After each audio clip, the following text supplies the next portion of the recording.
And we are live. Stoppage Time FC presented by The Scene. Remember, if you're on Twitter, SCEN_THE. If you're on Instagram, THE.SCEN.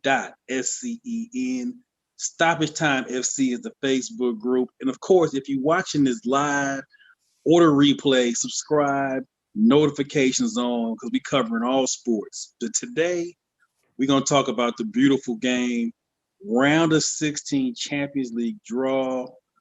We got my man Joe here. Our main man Zach may or may not be joining us, but he'll hop in, no problem if he's able to. Germaldo behind the scenes. Joe, what's happening, man? Talk to me. Let's get into a little bit of Premier League first, and then we're gonna get to the main dish, the Champions League draw. What's going on? Yes, sir. We had a hyped up match last Saturday between my team and the Red Devils across the way in Manchester, but turned out to be a bit of a snooze fest. Watched the whole game, and there wasn't a whole lot of chances being created by either team. There was maybe a handful all game of actual legit chances, and turned into a 0-0 draw.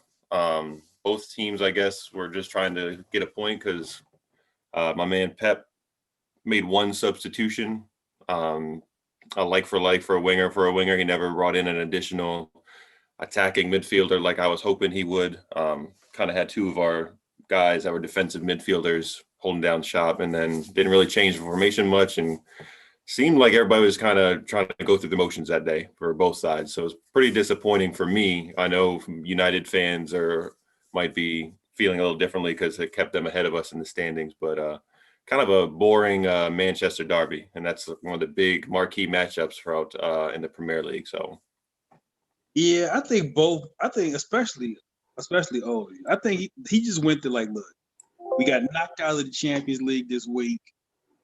You know, people are really at me, so let me just go get this point and get out of here. I think, and Pep looked like he wasn't really displeased with the point either. So I think both managers really seem to set up their way. Yep. Hey, and that seems like that's kind of been the Premier League this season. The big matches, the top clubs, like, look, we'll just go in and get this point and clean up shop against the smaller guys and get out of here and beat up on everybody else. Yep. And so, speaking of beating up on everybody else, I gotta talk about them because they are my club. Yep. Arsenal. Lord have mercy. 15th in the Premier League. Third worst goal tally in the league. Just unbelievable. Losing to Burnley. Burnley is relegation fodder. Probably will get relegated. But good old Arsenal FC this is the worst Arsenal I've ever seen. Like, not even close. It's not like they don't have players either, and there's not scoring. We talked about this last week. They got some top shelf talent in the front three, and they, for whatever reason, can't get it together. And I don't know what the answer is at this point, because I don't think Arteta is a bad manager. I don't think that's a problem, but I don't think Arteta is the problem either. I just think you have a group of players who have been wildly inconsistent at best for years. Players like Hector Bellerin, players like Granit Xhaka have been this way for 4 years. Willian is just here collecting a check. Yep, that's exactly what he's doing. He's just here collecting a check. So, and they have a rough week. Arsenal has Southampton on Wednesday. Southampton is like third in the league right now, having an unbelievable start. Zach's second squad, Everton, not playing as well as they once were at the beginning, but they're still better than Arsenal. And then it's Chelsea on Boxing Day, December 26th. So I really don't know in these next 3 matches. That's a pretty tough stretch right there. Yeah, I don't know if there's another win on that stretch. And I think if if Arteta goes another 3 matches with no wins, I think, unfortunately, he's going to pay the price. He might have to, because at that point, depending on what the other clubs do around y'all, I mean, you could be fighting for staying up at that point pretty easily. If you lose all 3 of those games, I mean, you're going to be sitting right there at the bottom.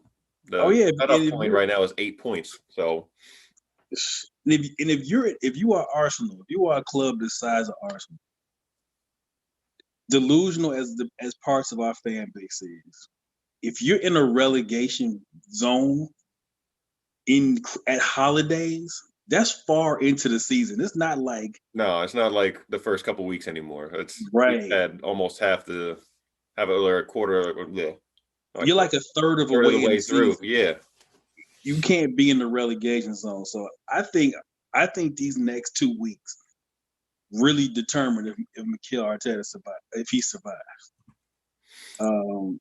This week though, coming up, the big one this week is Wednesday. Tottenham, Liverpool, 2 versus 1, the top 2 teams in the league going at it on points. So it's they'll be. I'm hoping that this one isn't going to be a Jose classic where he sets up shop and they just kind of play for the draw like we just talked about with the last, because that could be a really, really good game if both teams want to take a step forward and kind of put a little bit of distance between themselves and their main competition at the moment. Yeah, but you know how Jose, how he operates in big games. He doesn't. It's gonna be 2 banks of 4, absorb all the pressure, hit you on a break 1 or 2 times, and get out. Yep, he's done that for 15 years. So we know what he's gonna do. If he played an open game, I would be shocked. Yeah, I think the key when you play a Jose Mourinho team is you have to score first. Yeah, and you got to score early too, because otherwise it's going to be they're going to just keep packing it in deeper and deeper and make it even more difficult and frustrating. And we saw with City and even with Chelsea that it was after so much passing, it gets the players who are used to getting chances and getting shots on goal. When they don't get those, you can see their body language start changing. In the City game against United on Saturday, Riyad Mahrez was he's a winger, so he's supposed to be playing kind of wide and cut in, but he was on the opposite side of the field trying to pick the ball up. I mean, you start seeing the frustration show, and the guys who are used to getting shots, getting touches on the ball, when they're not getting them in their places they're comfortable, they start moving to places that they're not supposed to be in to try to pick the ball up, and that's when the mistakes happen, and that's when Jose and his squads tend to capitalize on the counterattack. So, and watching City against Man United, what I saw was, I think it showed you. And I know in modern football, in this era of football, we really try to. Oh, there's no such thing as the center forward and you're a pure striker. But you watch City play against United, you can see where not having Aguero really hurts. Because as much as I like Gabriel Jesus, he's not Aguero. Nope. And you can see like they're creating stuff, giving him not necessarily like golden opportunities, but it's things that if that falls to Aguero, it's in the net. It's in the back of the net, no question. Absolutely right. And Sergio stays forward, and his hold up play is a lot better, even though he's a smaller guy. He's really, his center of gravity is so strong that he can stand up to some of the more physical center backs. Gabby can't do that. He gets pushed off of his spot too easily, and he likes to drift in and out a little bit more. He can switch out to get a little width more than Sergio does. So having a guy like him that can hold the ball up and fend off of a center back and allow guys to run off of him is what we're missing right now, because Gabby can't do that. Even though we don't have a traditional like target big guy up in the middle that can kind of battle those guys, not having him there to kind of be an outlet for some passes to receive the ball hold it up a little bit and then give some guys time to run off. That's been what we've been missing. So that's you're spot on with that. That's not Gabby's strong suit. And it's a question I have for you, Joe. Is he Laporte, the center back? Mm-hmm. Is he in the doghouse with Pep, or is he hurt? He has been, his fitness has not been 100% since he came back from COVID. So he's been picking up little nagging things. And John Stones, who has been in the doghouse for a couple years now, Right. has actually been playing really well and playing really good. And when Mm-hmm. with Pep, the guy who is, he rides the hot hand. So regardless of your stature at the club and your ability level, if two guys, especially with center backs, if you can see that that partnership is really important. So if you could find two guys that are working really well together and both are playing at a high level, he's going to ride with those two guys. So that's why Stones has been getting the majority of the minutes right now, and alongside Ruben Diaz. But I don't think he's in the doghouse. I think he's just riding with the hot hand, because when Stones is actually on like he has been, he's a really good center back and is exactly the type of center back that Pep likes to have.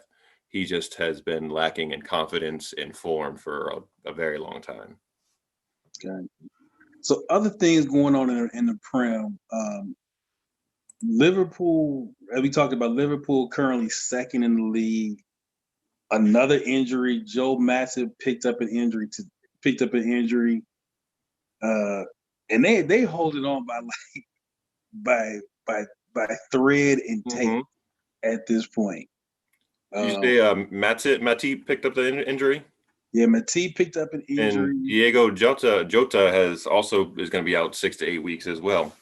Jota, who's actually been their best attacking player the last 2 months, he's out now too. Is now out until probably end of February. So he might be back in time for Champions League, but we'll see.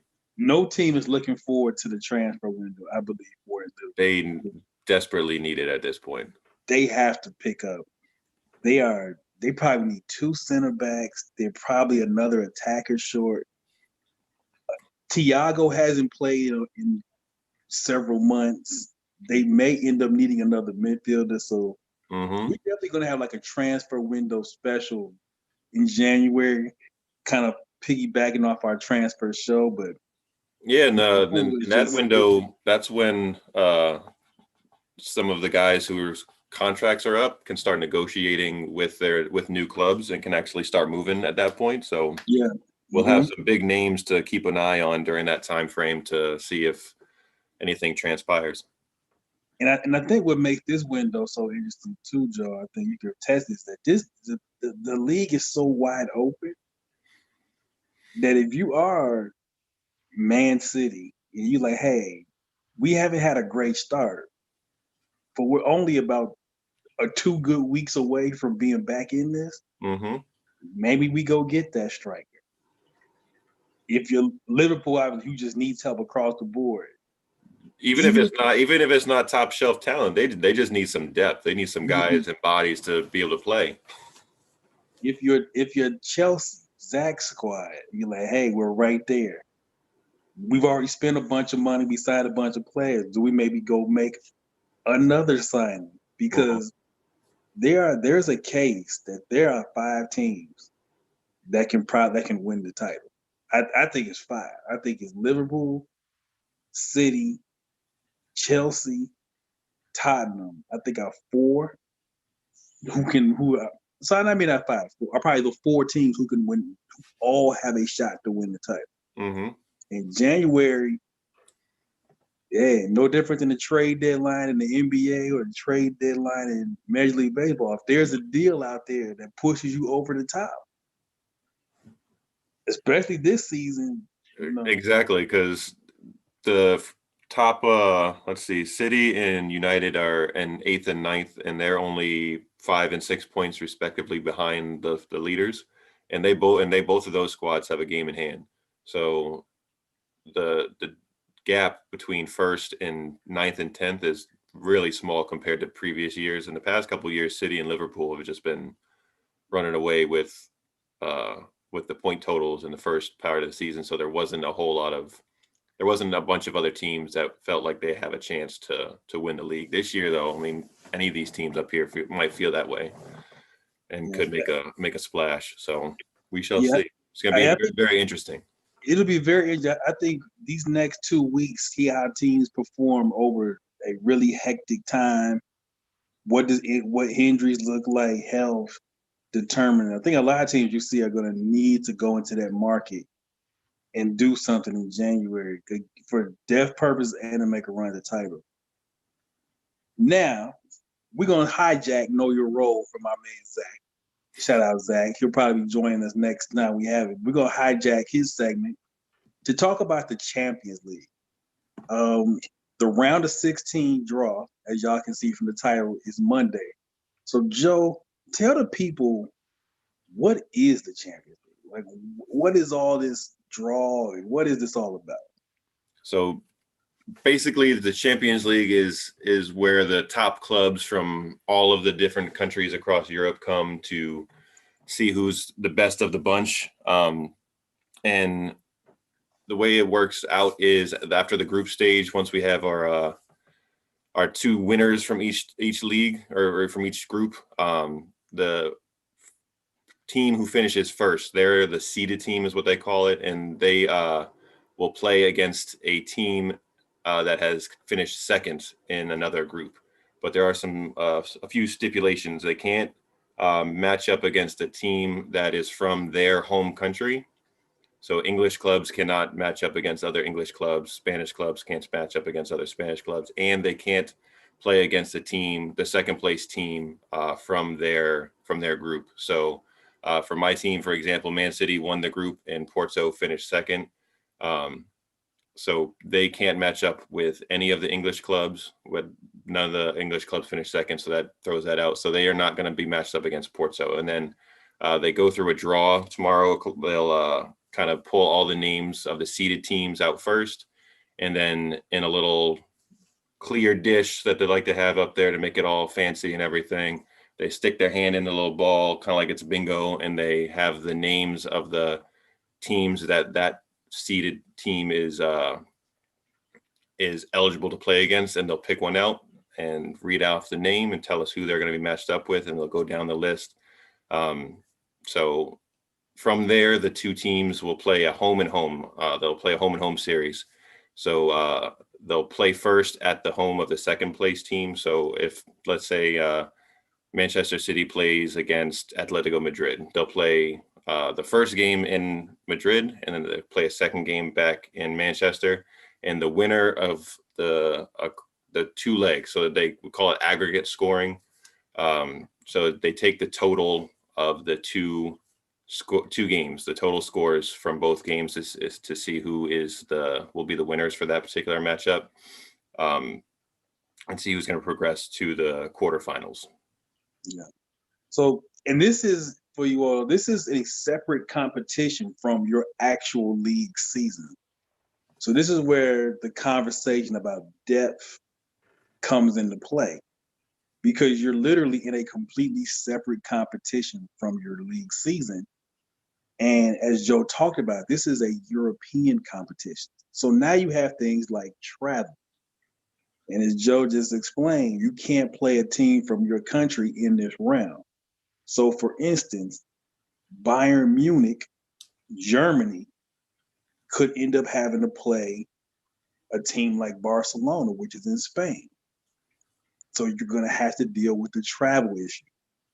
Depending on when your Champions League game is scheduled, you may have a league game that same week. How do you balance your roster? So the Champions League, I would say for our people, we got a lot of folks in our group who are really new to football. I would say start with the Champions League. That's a great place to start off. Absolutely. If you really want to get into this, the Champions League is a great way to start. Number one, it's less matches. Number one. And as Joe talked about, these are truly the best teams in Europe. This is you're not going to get bad teams, especially at this stage. These are probably the 16 best teams in Europe playing right now. So for those of you who are like, man, where do I start? Champions League is a great start And to your football adventure. and the leagues have different styles of play. So Mhm. English leagues, Spanish leagues, the German leagues, Italian leagues, they all kind of play a slightly different style of football. So um, the matchups here get really interesting because the the style of play and the contrast of two different teams from two different leagues definitely adds a little bit of intrigue to how the squads line up and how they're going to play. Um, and Ron, are they still doing the away goal situation this year too? The away goal situation is still into effect. What away goal means for you all is that basically, if you score an away goal, it counts in the aggregate total. Away goals are weighted. So, for instance, me and Joe, our team draw 1-1, but Joe scored. But because Joe was at my arena, his one goal has weight over my goal. And if we finish in a draw, because he has the one away goal, he goes through. So again, we're talking about this a strategic situation.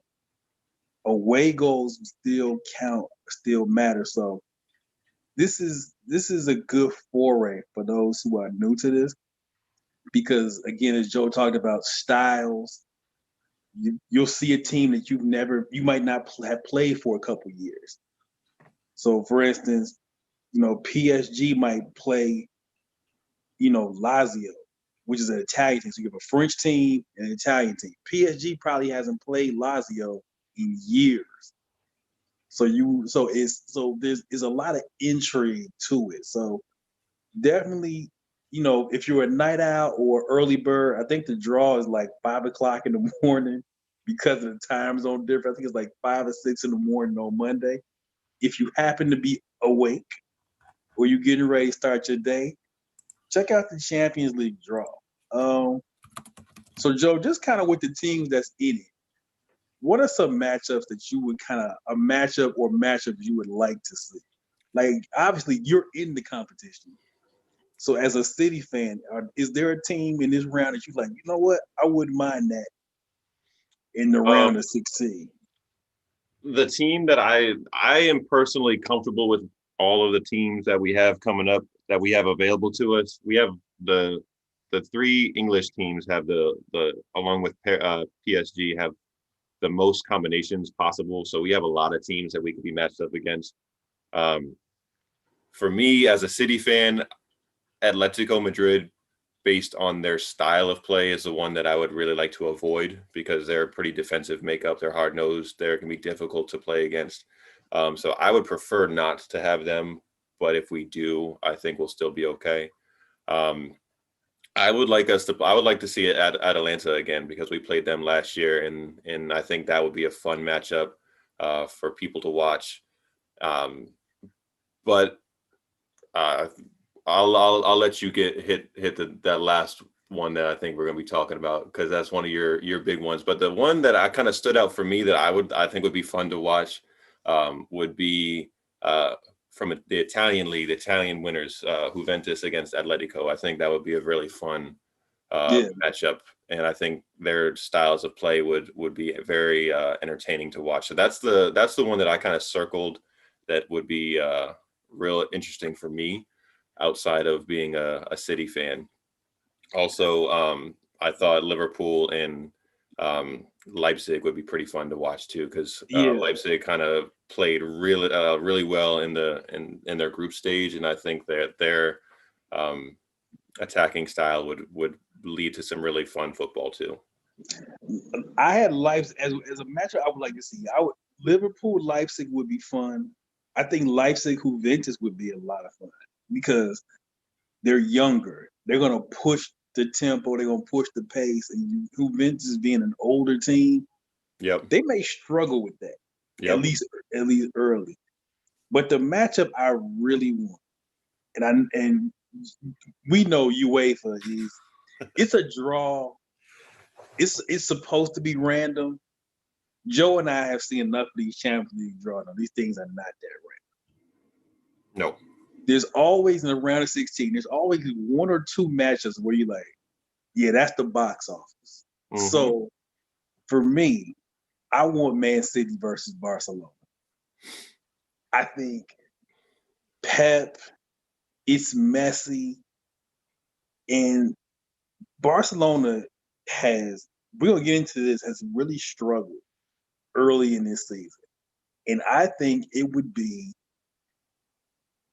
some poetic justice if Man City's Pep team is the one to put the final nail in Barcelona.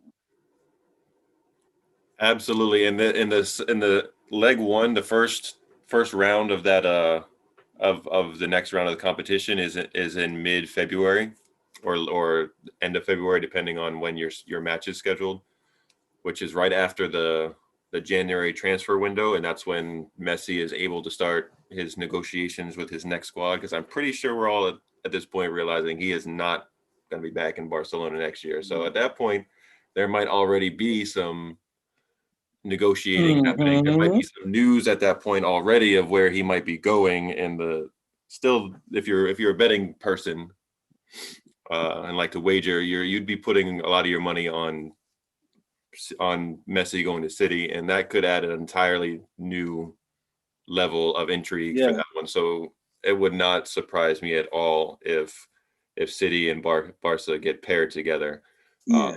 And Barcelona played really well during the first 5 matches of their Champions League group stage. They had won every match, and then when they played Juventus in the last one, when CR7, Mr. Ronaldo, finally got to come back and play against them, a little different story, and then they wound up being second. So now they have a little bit tougher draw. And like you said, if it was Pep, who was a former manager of Barcelona, was Messi's guy when he was there for so much success for that club, to have them kind of knock them out of the Champions League at that point and sign away Messi for the last part of his career would be and not to go off too much of a tangent, but the La Liga president and the top clubs in La Liga were some of the people that were pushing real hard to have Man City banned from the competition for 2 years. So having any of the La Liga teams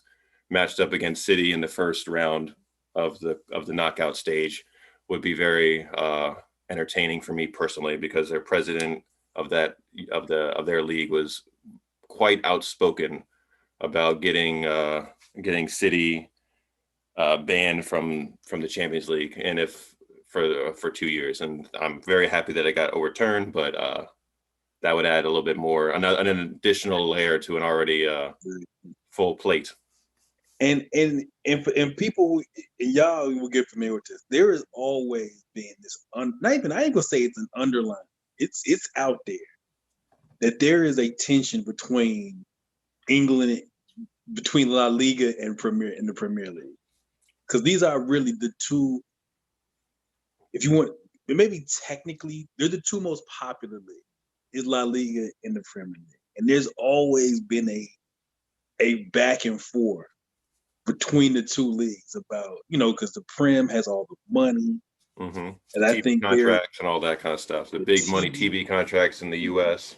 The big TV contracts, it's popular, and I think La Liga feels like, we actually, and they might not be lying on this, we actually play the better football, but we're not as popular. So, a lot of La Liga's players, better players, end up in the Premier League because the money is better. So there's always this underlying tension between these two leagues. And I think a lot of time with the Premier League in general. So I think a lot of teams in the Champions League want the Premier League team because this is our way to flex. Yeah, and more exposure. Then that's also a part of it too, is that when they play and match up against a Premier League team, there's probably going to be more eyes on their game than there normally would be. So they're going to get a little bit more exposure and get their club out there. And the players too want to get seen a little bit more too, especially if they're at a kind of a mid-tier team and are looking to boost their stock a little bit. So it's definitely a lot to it. Yeah. So definitely I would say check out the draw. We'll definitely in Stoppage Time FC when the draw comes out Monday morning, Monday afternoon. I think I may hop in there, do a quick breakdown, a quick live on the draw. But it's an exciting thing, and again, it stretches out over the course of the year. I think the finals in May or June. So for our new folks, man, Champions League definitely the place you want to kind of jump in. Uh, Joe, before we wrap up here, and remember the scene THE.SCEN Instagram SCEN_THE if you're on Twitter.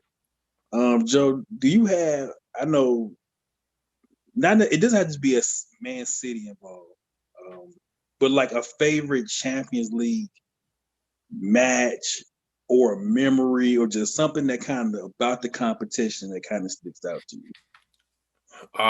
The one that it is a City one for me that kind of stands out, and it's one unfortunately that didn't work out so well for us, which was when we played Tottenham.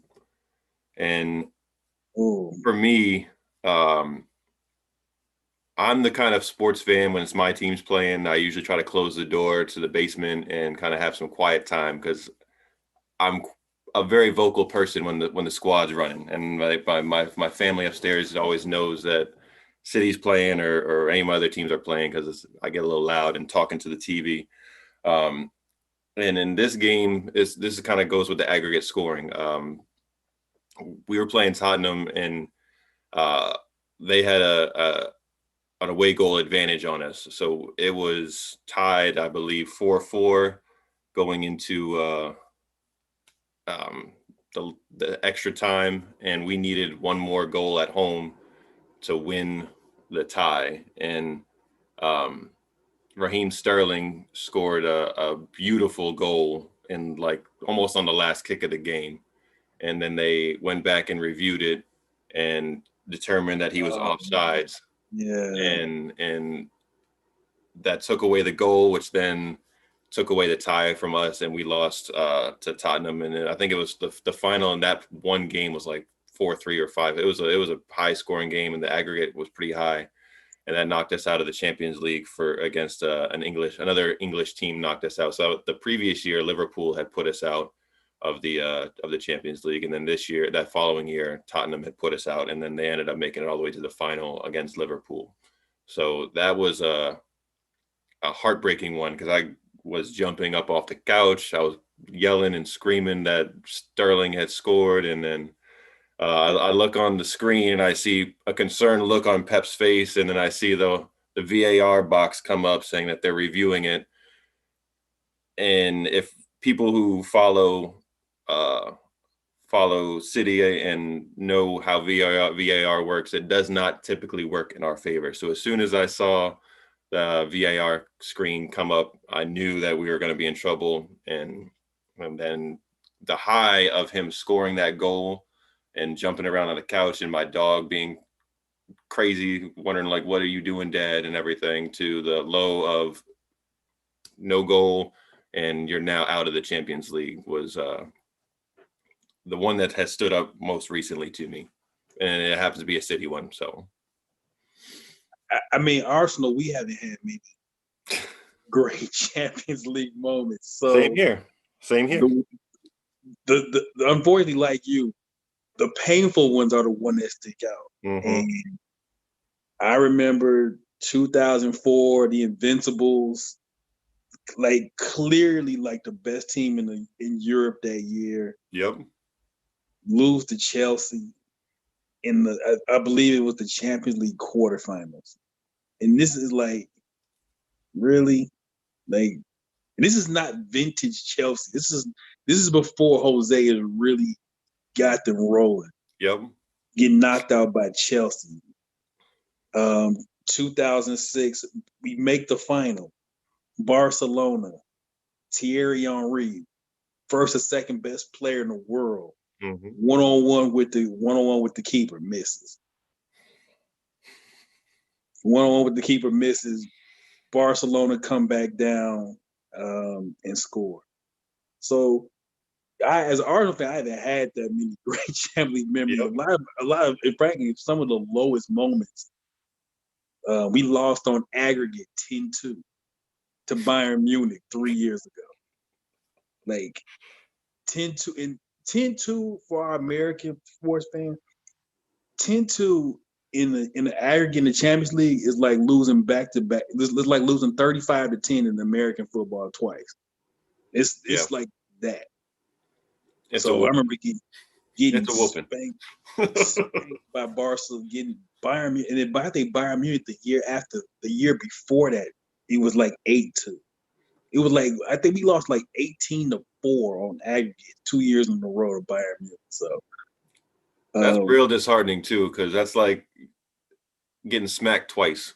Like you have that first one, and then you come back and you're like, all right, we have an opportunity here to turn this around, and then as soon as they put in like one or two more, it's like, all right, now we're just trying to get through this match at this point, because we're no way we're gonna score like 5 or 6 goals here. Yeah. So it's crazy. It's frustrating, and I'm in the same boat. There are not a whole lot of high notes that I can think of as a City fan in the Champions League. So, and a lot of the things that I think of with the Champions League don't even come down to football for me. It's all the extra stuff that goes on because of the issues that UEFA has brought up with my club. So, hey, but Joe has told us. He said if Man City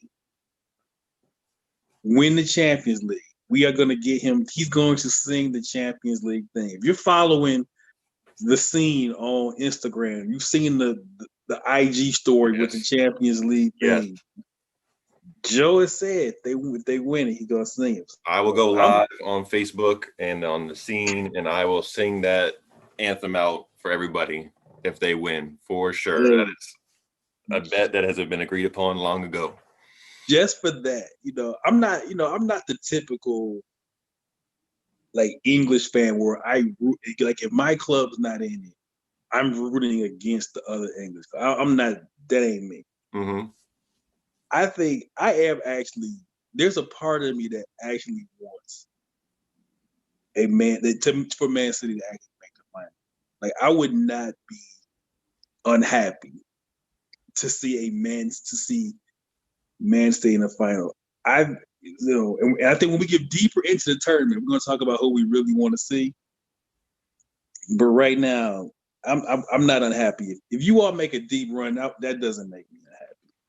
I am hoping upon hope that they get themselves together and make a deep run, because the vindication and the amount of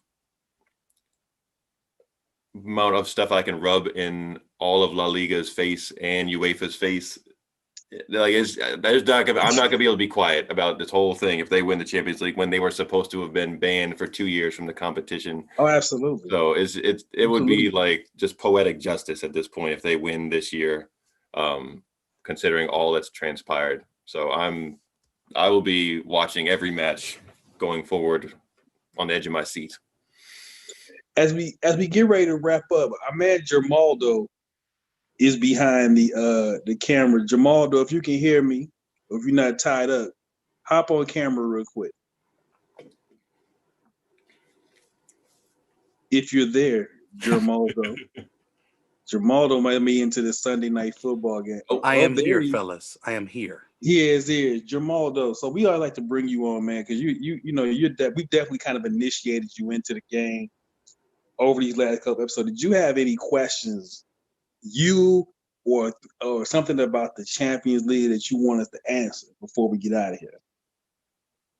I don't think there's really anything. I think you guys have done a really good job. I think what we just need to do is we need to continue to get to those spots where we can really enforce like what every position does.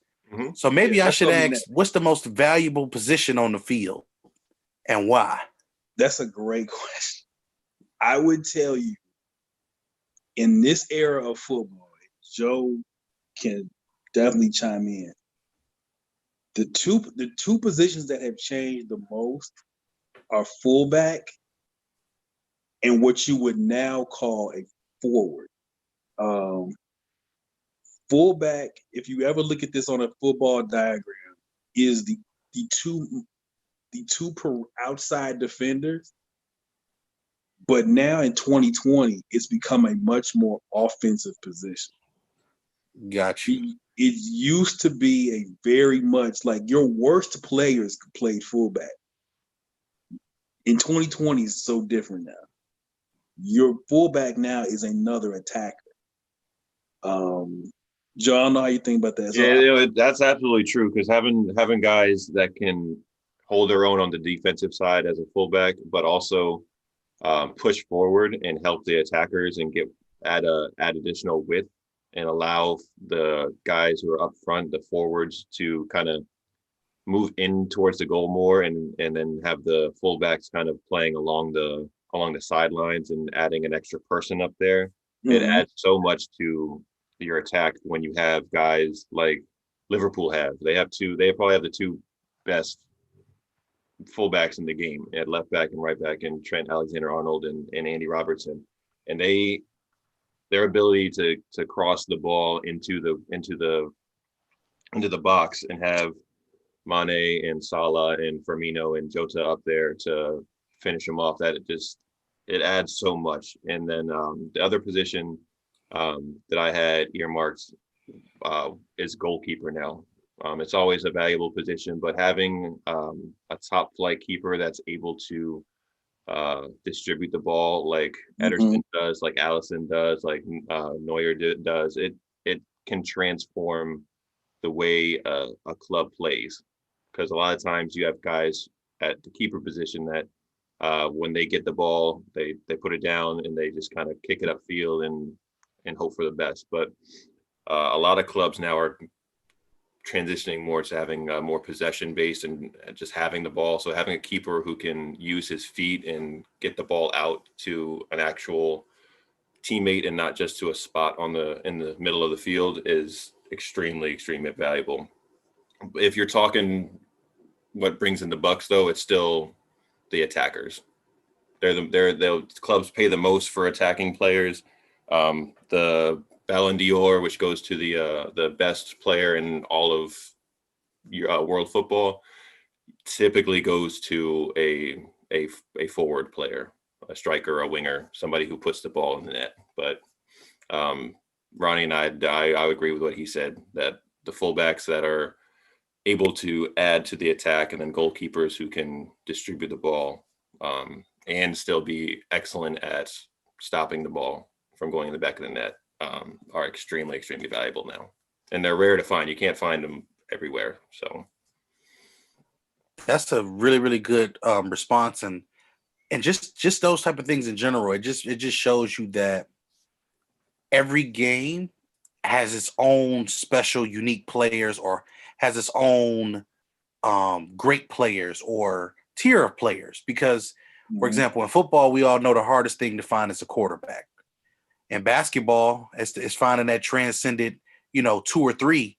That's just, you know what I'm saying, ascends to, different generational talent. We can just call it for what it is.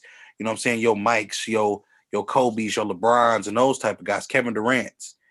So in soccer, you're saying pretty much, the guy who can stop you and prevent you from making goals. Because it's such an, in joking, it's such an, like football, like in our sports, things have been geared toward offense. Right. So they've taken physicality, like football now is not as physical as it was in the 90s. So you guys can't get beat up all over the pitch. So it's geared toward offense. So having a fullback, especially with the emphasis, and Joe can attest to, on wide play, if you have good fullbacks, you have the starting point, because the game is so spread out now. It's such an offensive game. It's spread, so fullbacks definitely, and we're definitely going to talk about this on a future show, because not only is it really about the positions, but style. Style determines how these positions actually work. And so for instance, one team's midfield may be set up completely different than another team's midfield because of style of play. which determines what type of players you have. And I think it's not only is it knowing the positions, and Joe talked about in the Champions League styles of play. That's what makes the Champions League so interesting, is because you're going to see completely different styles of play. Yeah, style of play and tactics that the managers come up with play such a big role in this sport compared to some of the other ones that we're used to. And it can completely change how you play from one match to the next. It is really very, very interesting, which I like, because it adds so much to it. It's not like we're just lining up and calling plays against each other, or I'm just going one-on-one with my matchup on the court. It's like there are 11 other dudes out here. Where I put my guy, where I ask them to go on the field, can open up so much space for other players, and Right. and the pace also. That's guys who have speed like that right there will get you paid in soccer, especially if you're playing one of those wide positions. So it's not just about having guys who stay wide, but it's also about guys who have the speed and the quickness to get out wide and get past the defender, and then track back and get back on defense at the same time. So that's one of the most valuable skill traits that you can have in soccer, is just pure speed.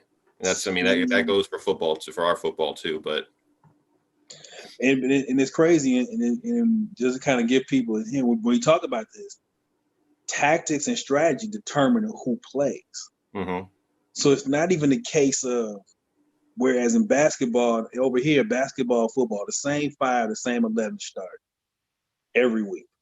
In most football teams, most basketball teams, you might be the hot rolling, but this particular matchup is a bad matchup for you. Mm-hmm. So you might have played 4 games in a row that was really good, but this is a bad matchup, so you don't start the week. Happens a lot. You might not even make the 18. You might not make the squad day, the match day squad, depending on the matchup. Yeah, because this particular match is a bad matchup for you. So definitely, hopefully, you know what I'm saying, we get our main man Zach back. But we're gonna definitely do positional breakdown, because we gotta do that for sure. I'm here for all of it. And whenever y'all want to do those shows, y'all can have me on the show, and I'm gonna ask all other questions. Y'all be ready for all other questions. I love having you chime in with questions. That adds a lot to it, man. I love it. Yeah, for sure. That is important, because a lot of people think it'd be bad questions. If you don't understand it, it's okay to ask questions. Because if Joe don't understand something about football, Joe be like, "Hey, y'all, question. Tell me what is this? What does this player?" Big Shot asks us every week when he sit there and watch film in the football. Hey, so are you saying that this player was supposed to do this and this and this? And we be breaking it down to him. It's no such thing as a bad question if you don't understand it. Yeah, and that's real. Yeah, it's not. So, tweet us, Stoppage Time FC. That's the Twitter. Tweet a question the Facebook group.